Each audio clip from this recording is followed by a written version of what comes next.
Hey, thanks for coming back to the channel. I want to start off by saying what I'm about to share with you is real. It is supported by the law all the way up to and including the U.S. Supreme Court.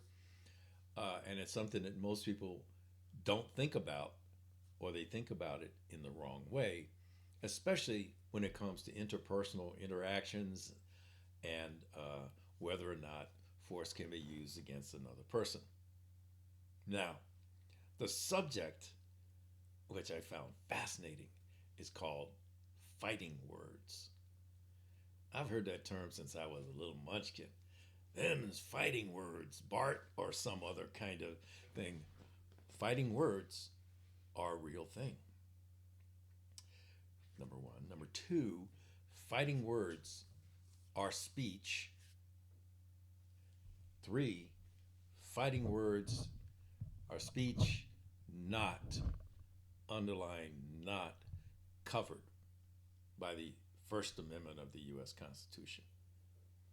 So, no, fighting words, I'm going to explain what fighting words are in a second, are not protected by the U.S. Constitution and the First Amendment. There are exceptions, and this is one of them. So, fighting words is speech. For those of you that have gone through firearms training, concealed carry training, the use of deadly force training, you know that you can't just get mad at somebody and shoot them in the face.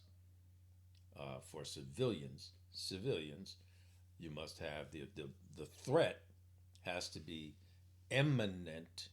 That word's going to come back. Imminent threat of serious bodily injury or death to you or another. That's the use of deadly force against a threat. Fighting words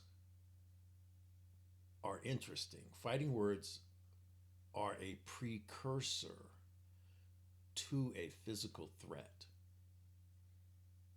They are they are a precursor. Fighting words happen before there's a fight. Make sense? Fighting words. Fighting words can only exist. Fighting words, and this is important. Fighting words can only exist between two individuals, not group, not one to many, many to one. One person to another person, in person, face to face. Understand what that looks like. A person is not even sharing words, but giving words to another person. Those words are intended to piss the other guy off, right? But it's delivered in person, face to face. It's a precursor to a fight. Now, 100%, 100%, if you pop somebody, not with a weapon, not with a gun or a knife or anything, if you attack someone, or if you respond to someone with a physical response who has given you fighting words, you'll probably be acquitted, but both of y'all are going to court. Both of y'all, I mean, that's like a civil version of a domestic violence situation, right? A person and the girl of another person. The charge is usually disturbing the peace, that kind of thing, right? So there is such a thing as fighting words. Now, what kind of words? Well, I can tell you, I can tell you that if I'm out and about, right, I'm hanging out and enjoying the day, and some guy comes running up to me and he goes, nigga, nigga, nigga, I'm probably going to pop him in the head. But if another guy comes up and he comes up to me and he goes, nigga, I probably won't pop him in the face. You understand the ethnic difference there? But fighting words are face to face, and they are intended to insult you to get a reaction. And it's a precursor to you attacking them. So if someone approaches you with fighting words, you can respond only in two ways. You can leave wherever the situation is, or you can shut them up, but you can't kill them. So what does a shut up look like? Please don't draw a weapon. Don't bring out your spray, or don't bring out the tools, right? Your option is to physically leave, or if you are capable, you get one shot. You get one shot. Boom. And if you can knock a dude out in one hit, or if you can drop him in one hit, you'll probably get away with it. So I thought I'd put this out there. I found it fascinating.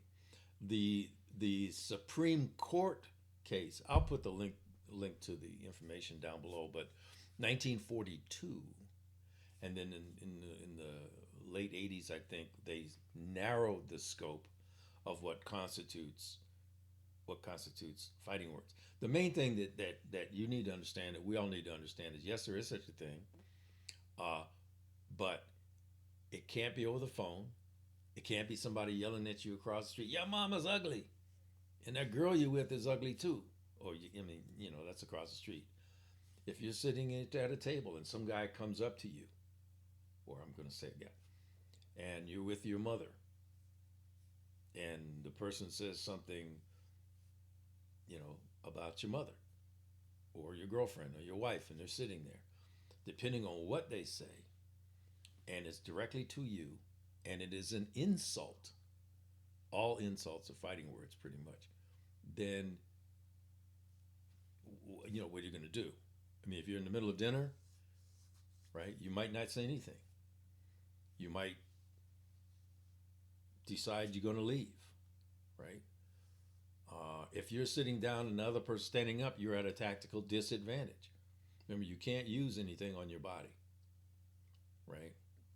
And once you stand up, you are now in the monkey dance, because seconds have passed between, and that's the other thing, time.